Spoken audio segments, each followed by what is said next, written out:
Оройн мэд хөргөцөгчтэй MBC News мэдээллийн хөтөлбөрийн баасан иргэн дугаар эхлэл бэлэн боллоо. Мэдээллийн товчрыг хүлээн авч байна. Бичил уурхааны эргэцэн орчны шинжилгээнүүд бүсийн сургалт боллоо. Эхний мэдээ хүргэе.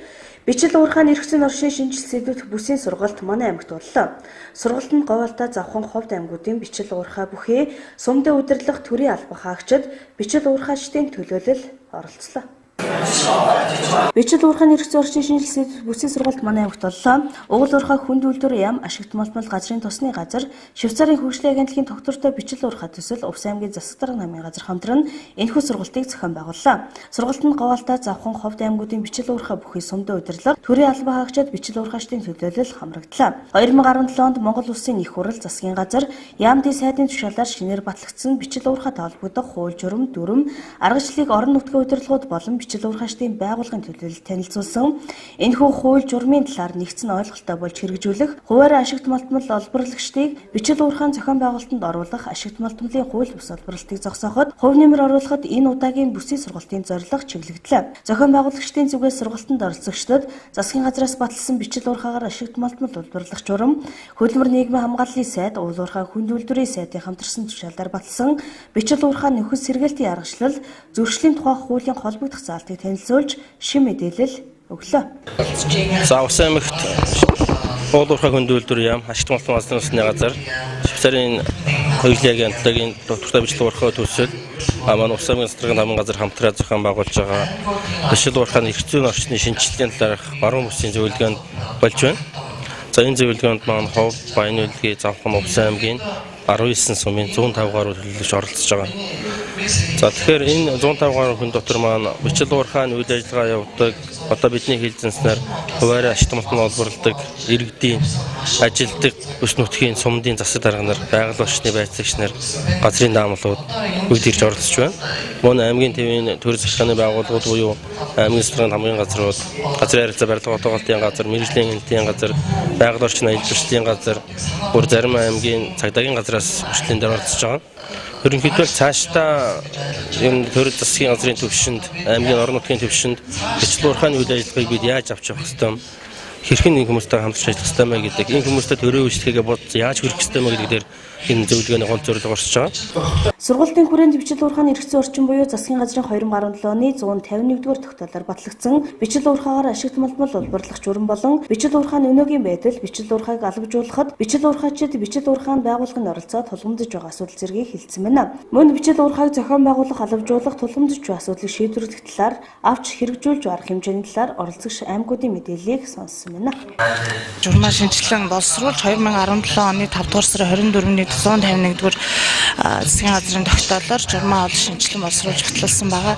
Тэгээ одоо журам батлагдаад хэдэн сар болж байна. Одоо ерөнхийдөө хагас жил орчим болж байна. Ерөнхийдөө бид нар яамны зүгээс бол одоо энэ шинжилэгдэн батлагдсан журмын хэрэгжилт хэрвээ нвэ тийм газар дээр бас дахиад одоо журам хэрэгжиж байна үгүй юу гэдэг дээр бол бас одоо ажиллахаар ингээд төлөвлөд явж байна.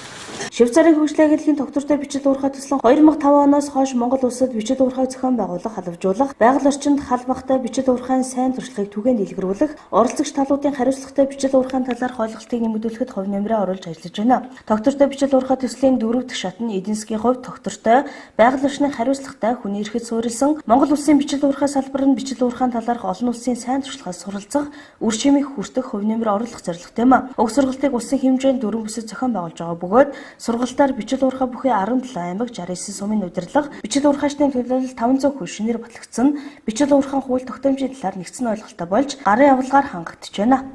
So today's event is одоо энэ бүсийн бичил уурхайн бүсийн сургалт маань 4 дахь удаагаа энэ жил зохион байгуулагдаж байна. Өмнө нь бол босод 3 бүс зохион байгуулагдсан. Яагаад ингэж бүс болгон зохион байгуулагдаад байгаа юм бэ гэхээр бичил уурхайчин болгон ингэж хүрч тийм ээ. Энэ шинэ хууль эрхцэн орчны талаар, шинжилгээний талаар мэдээллийг аль болох хүн болгонд хүргэж, эдгээр нэгдсэн нэг ойлголттой болоод хамтарч энэ хууль эрхцэн орчин журмаа санаа хэрэгжүүлээсэй гэсэн зорилготойгоор энэ үйл ажиллагаа сургалтууд зохион байгуулж байна. За төсөл маань ингээд 2005 оноос хойш үйл ажиллагаа явуулахдаа гол зорилго нь бол ер нь бичил уурхайн орчныг албажуулах, зохион байгуулах гэсэн зорилготой байгаа. За энэ өмнөний доор юу орж байгаа юм бэ гэхээр бичил уурхайчид маань нөхөрлөл, хошооны зохион байгуулалтанд орж тийм ээ цаашлаа төрийн бас байгууллага болж энэ албан байгууллагууд болж ингээд зохион байгуулалтанд орж албажуулах иймэрхүү зорилготой. За үүний доор тэдгээр байгууллагууд маань ямар үүрэг хүлээж байна гэхээр аюулгүй үйл ажиллагааны дүрмүүдийг мөрддөг болно. Байгаль орчны нөхөн сэргээлтээ хийдэг болно. Хариуцлагатай болж байна гэсэн үг тийм ээ. За тэгээд үүний дараагаар мөн нөгөө иргэнийхээ үүргийг биелүүлж тодорхой төлөх ёстой татваруудаа төлдөг болно, даатгалтаа хамрагддаг болно, эрүүл мэндийн үйлчлэгээнүүдтэй мөн дагаад хамрагддаг болно. Ингэхлээр одоо аль талдаа л одоо үр ашигтай бичил уурхайчид маань ч өөрсдөө хариуцлагатай болно. Байгаль орчин улс орныхоо хөгжилд ч гэсэн хувь нэмэр үзүүлдэг болох юм аа. Энэ нөхөн сэргээлтийн асуудал бол их чухал асуудал байгаа бичил уурхайн орчинд. Бичил уурхайчид маань одоогоор өөрсдөө ингээд бичил уурхайн үйл ажиллагаа эрхэлснийхаа дараагаар өөрсдөө нөхөн сэргээлт хийдэг болсон. Энэ бол бас манай өөрийн төслийн үр дүн. Бид нэр одоогоор дуусчихсан байгаа өөр нэг одоо байгаль орчны чиглэсэн төслийнхаа үр дүнд бичил уурхайн нөхөн сэргээлтийн аргачлал гэдэг аргачлалыг батлуулж чадсан.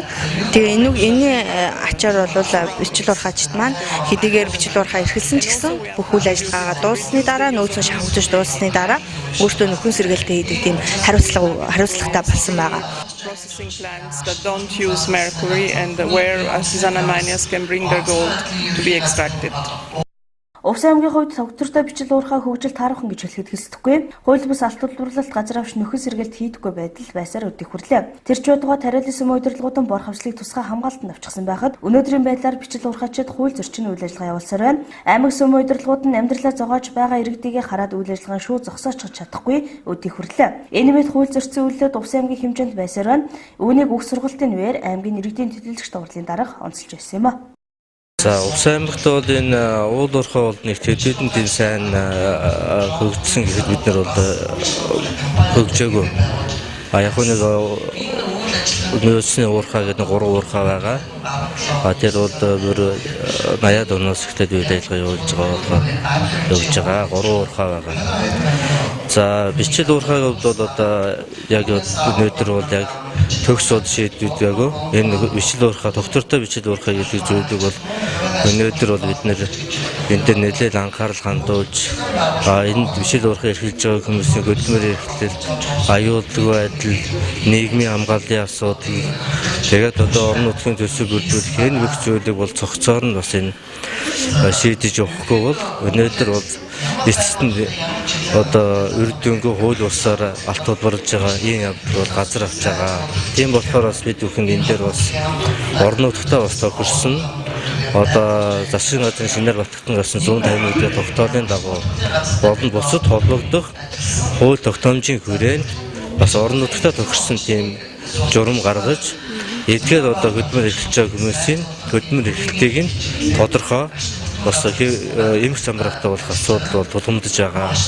Тийм болохоор бас бид өнөөдөр бас аймгийн засаг даргын хамгийн газар хөгжлийн бодлогын хэвчтэйгээр хамтраад яг энэ одоо бичил уурхай эрхэлж байгаа, хуваараа одоо ашигт малбал олборлож байгаа иргэдийнхээ хөдөлмөр эрхлэлтийг нэгдсэн нэг журамд оруулж за эдгээр хүмүүсийн одоо төрийн одоо үйлчлэгийг нь бас давхар шийдэх юм ажил бол яг манай өнөөдөр аймгийн хувьд тулгамдж байгаа.